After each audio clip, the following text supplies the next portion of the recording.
नमस्कार। SBT news में आपका स्वागत है। पेश है 15 मार्च मंगलवार दोपहर 3:15 बजे राजस्थान जोधपुर बीकानेर की बड़ी खबरें। फसलों का बेहतर मूल्य मिलने के कारण किसानों ने इस बार सरसों की बिजाई 91 लाख हेक्टेयर क्षेत्र में की है। पिछले साल देश में यह आंकड़ा 73 लाख हेक्टेयर का था। क्रॉप एस्टीमेट कमेटी के चेयरमैन अनिल छतर ने बताया कि बीते वर्ष सरसों सीड का उत्पादन 86 लाख टन के आसपास हुआ था, जो कि इस वर्ष बढ़कर करीब 111 लाख टन होने जा रहा है। वर्तमान में देश भर की मंडियों में 14 लाख बोरी सरसों की दैनिक आवक होने लगी है, जबकि पिछले साल इन्हीं दिनों में 11 लाख बोरी सरसों मंडियों में प्रतिदिन उतर रही थी।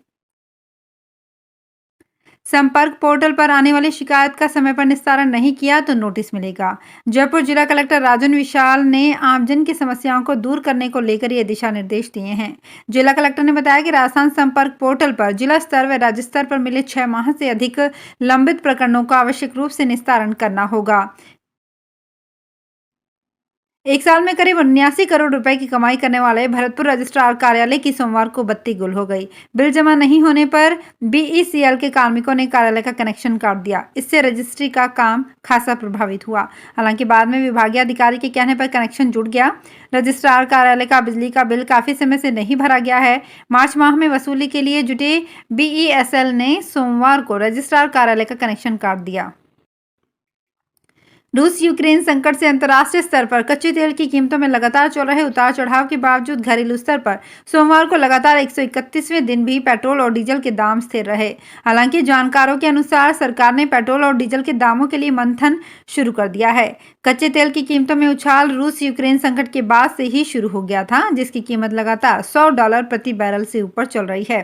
अंतर्राष्ट्रीय बाजार में कच्चे तेल की कीमत 2.44% की गिरावट के साथ $111 प्रति बैरल पर थी। जम्मू कश्मीर में कश्मीरी पंडितों के साथ अमानवीय घटनाओं पर बनी फिल्म कश्मीर फाइल्स को यहां देश के कई राज्यों में इस फिल्म को टैक्स फ्री कर दिया गया है, तो राजस्थान कांग्रेस के नेताओं ने कश्मीर फाइल्स फिल्म को बैन करने की मांग उठाई है।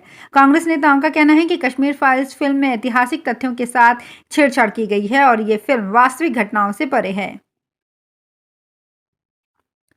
होली के रंगों से गुलाबी नगरी और राजस्थान के बाजार सराबोर हैं।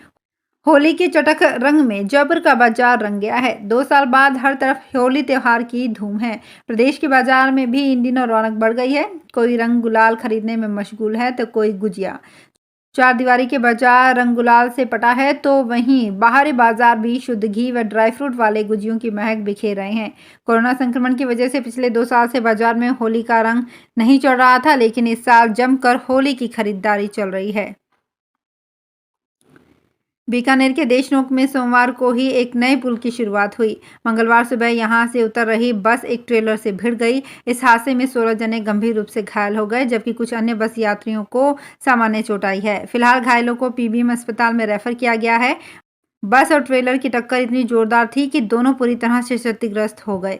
घायलों में कुछ उदयपुर के निवासी हैं जो इसी बस में बीकानेर घूमने आए थे। कोरोना महामारी के 2 साल में हमने बहुत कुछ खोया, परिवार ही मिट गए, आर्थिक हालात कमजोर हो गए, लेकिन इन सब के बावजूद इंसान कमजोर नहीं पड़ा। बड़े बदलाव हुए, दिनचर्या ही बदल गई। सबसे बड़ा बदलाव शिक्षा में देखा गया। प्रदेश में सरकारी स्कूलों पर लोगों का भरोसा बढ़ा है। पहली बार नामांकन 1 करोड़ के पास हुआ है। ये पहला मौका है जब 2 साल में 14,16,000 की बढ़ोतरी के साथ सरकारी स्कूलों के बच्चों की संख्या 96,62,000 के पार हुई है। देश की 13 प्रमुख नदियों के वानिकी सहयोग से पुनरुद्धार करने की महती विस्तृत कार्य रूप योजना का विमोचन भारत सरकार के पर्यावरण, वन एवं जलवायु मंत्रालय के मंत्री भूपेश यादव ने ऑनलाइन किया। इस अवसर पर उन्होंने अपने उद्बोधन में नदियों के पुनरुद्धार में स्थानीय वृक्षों को महत्व देने, कृषि वानिकी को बढ़ावा देकर किसानों की आमदनी बढ़ाने, चौरागाह प्रबंधन, जैव विविधता संरक्षण आदि के समावेश से पारिस्थितिकी विकास की अवधारणा पर बल दिया। उन्होंने आफरी द्वारा निर्मित लूणी नदी की विस्तृत कार्य रूप योजना एवं अन्य नदियों की योजनाओं के बारे में भी बताया। होली से ठीक एक दिन पहले बीकानेर शहर लू की चपेट में आ सकता है। पारा 43 डिग्री सेल्सियस के पार होगा। 98 साल पहले 42.8 डिग्री का मार्च महीने के तापमान का रिकॉर्ड है। ऐसे में इस साल गर्मी के तेवर तीखे रहेंगे। प्रदेश में बीकानेर चौथा गर्म शहर रहा। बीकानेर से ज्यादा बाड़मेर, जालौर और जैसलमेर में पारा तेज रहा। सोमवार को मौसम विभाग ने लू की चेतावनी जारी की है। बीकानेर में 16 को लू हीट वेव की आशंका जताई गई है। आवासन एवं शहरी कार्य मंत्रालय की ओर से करवाए जा रहे स्वच्छता सर्वेक्षण 2022 को लेकर आमजन में स्वच्छता जागरूकता लाने के लिए नगर निगम उत्तर ने फीडबैक का ज्ञान बढ़ाएगा जोधपुर उत्तम का मान अभियान शुरू किया है। महापौर उत्तर कुंती परिहार ने इस अभियान की शुरुआत की। महापौर कुंती परिहार ने बताया कि इस अभियान में स्वच्छता ब्रांड एम्बेसडर शहर के विभिन्न क्षेत्रों पर जाएंगे और लोगों को स्वच्छता के महत्व के बारे में जानकारी देंगे। साथ ही उन्हें स्वच्छता फीडबैक के बारे में भी बताया जाएगा। प्रदेश के 12,64,000 स्टूडेंट की 8वीं बोर्ड परीक्षा इस बार नए नियमों से होगी। राज्य सरकार ने 15 सितंबर 2020 को 8वीं बोर्ड परीक्षा के लिए नए नियम लागू किए थे, लेकिन कोविड-19 के चलते पिछले 2 शिक्षा सत्रों में 8वीं बोर्ड की परीक्षा नहीं हुई। बिना परीक्षा ही स्टूडेंट को अगली कक्षा में प्रमोट किया गया। स्थिति सामान्य होने पर 2 साल के बाद शिक्षा विभाग ने 8वीं बोर्ड की परीक्षा करवाने का फैसला किया है। परीक्षा 16 अप्रैल से शुरू होगी। जोधपुर विकास प्राधिकरण के अतिक्रमण निरोधक दस्ते द्वारा ग्राम करवड़ में लगभग 2 बीघा भूमि पर अनाधिकृत रूप से किए गए अतिक्रमण को ध्वस्त कर हटाया गया। उपायुक्त उत्तर चंचल वर्मा के निर्देशानुसार तहसीलदार उत्तर राकेश जैन के निर्देशन में जेडीए दस्ते द्वारा कार्यवाही की गई। साथ ही डिजिटल विश्वविद्यालय को आवंटित भूमि को अतिक्रमण मुक्त करवाया। राजस्थान में न्यूनतम समर्थन मूल्य पर कोटा संभाग में आज से गेहूं की खरीद शुरू हो चुकी है। शेष जिलों में 1 अप्रैल से 10 जून तक समर्थन मूल्य पर गेहूं की खरीद होगी। इसके लिए कुल 389 क्रय केंद्र बनाए गए हैं। केंद्र सरकार ने रबी विपणन वर्ष 2022-23 में गेहूं का समर्थन मूल्य 2015 रुपये प्रति क्विंटल घोषित किया है। खाद्य विभाग के सचिव नवीन जैन ने बताया कि समर्थन मूल्य पर गेहूं की खरीद का कार्य ऑनलाइन माध्यम से किया जाएगा। राज्य सरकार की ओर से इस काम के लिए एक ऑनलाइन पोर्टल बनाया गया है।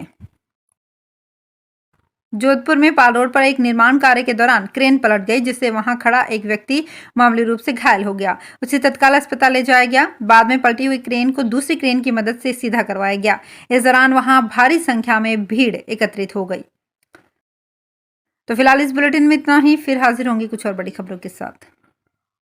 एसबीटी न्यूज के और भी वीडियोस को देखने के लिए हमारे चैनल को सब्सक्राइब करें और नोटिफिकेशन पाने के लिए बेल आइकन को प्रेस करें।